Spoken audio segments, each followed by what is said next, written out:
घेऊन आज मी भगवद्गीतेतील अध्याय 5 श्लोक 8 आणि 9 सादर करीत आहे. नैव किंचित् करोमीति युक्तो अन्येत तत्त्ववित् पश्य शृण्व स्पृशज्जीव घ्रन्नश्रद्र स्वपश्वसन् प्रलपन्वित् सृजग्नुभ्रू अन्नुन्नुष्य निविशन्नपि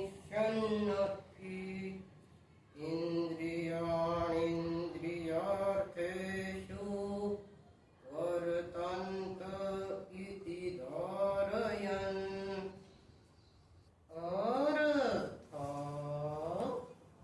सांख्य योगी तत्त्वविद्याने पाहत असतात, ऐकत असतात, स्पर्श करीत असतात, वास घेत असतात, भोजन करीत असतात, चालत असतात, झोपत असतात, श्वासोच्छ्वास करीत असतात, बोलत असतात, ताकीत असतात, घेत असतात, तसेच डोळ्याची उघडझाप करीत असतात. ही सर्व इंद्रिये आपापल्या विषयात वावरत आहेत असे समजून निःसंशय असे मानावे की तुम्ही काहीच करत नाही.